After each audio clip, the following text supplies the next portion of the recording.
Écoute, ma femme est d'un naturel indépendant. Pourquoi ce souffle? Vas-y, continue. Elle était d'un naturel indépendant. Oui, mais je détestais tout ce qui venait de moi. Mais rien des autres.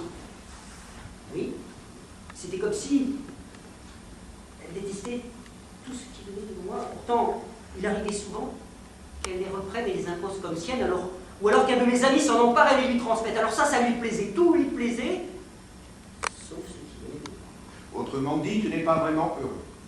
Mais si, vas-y. Comme tu voudras. Ce petit bonhomme avait épousé une innocente jeune fille avec des cheveux bouclés, des yeux de colombe, un visage d'enfant, une âme d'une pureté angélique. Mais cela n'empêcha pas de s'octroyer les prérogatives du mari. Quelle prérogative?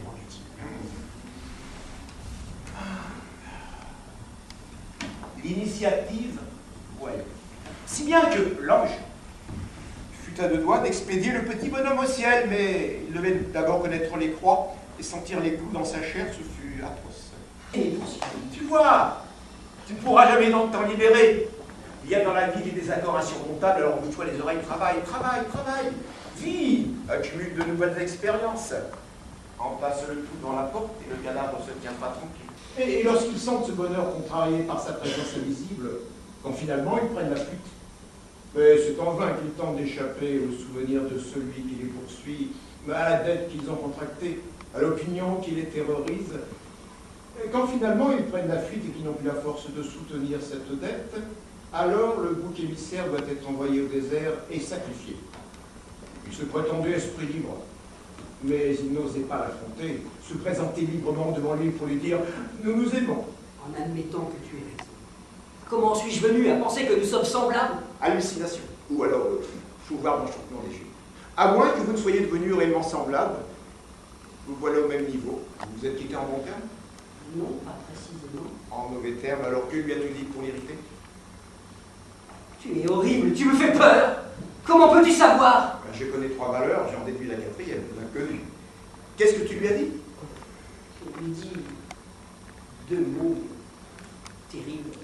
Je les regrette. Je les regrette. Quelqu'un s'est assis ici? Là, personne. Oh, c'est curieux. C'est encore chaud.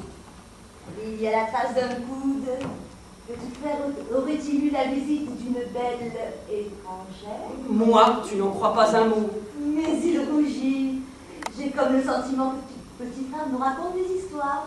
Bien soulager ta conscience entre ton petit écureuil. C'est passé maintenant. C'est passé maintenant. Alors, comment ta petit frère s'est occupé? Il n'a pas? Non, la peinture, c'est fini. Quoi? Tu as cessé de peindre? Oui, mais ne me gronde pas. Ce n'est pas tout si je ne peux plus peindre. Mais que vas-tu faire alors? Me mettre à la sculpture. Pourquoi? Il doit bien y avoir une raison. La raison est que j'ai promis d'aller à une soirée après le dîner. C'était cela? Oui, c'était cela. Et j'ai promis d'y aller. Promis. Tu as peut-être dit que tu pensais y aller. Cela ne t'empêche pas de dire maintenant que tu penses ne pas y aller. Non, je ne suis pas comme toi, je n'ai qu'une parole.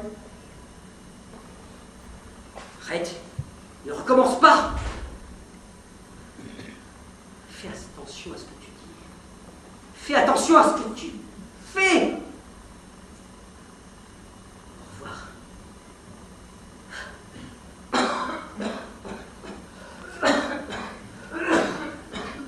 Songe un peu si le mari nous voyait en ce moment.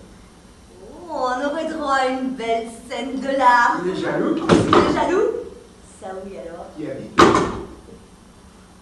Je ne sais pas. Mais parle-moi de toi maintenant. Dis-moi ce que tu fais, ce que tu deviens. Non, toi plutôt, dis-moi ce que tu deviens. Ah, quoi? C'est toi? Je ne crois pas. Ah, pourtant, ça te ressemble. Tu trouves? Ça me rappelle cette histoire. Les soldats se baignant nus. Mais comment votre majesté a-t-elle pu s'apercevoir qu'il s'agissait de soldats?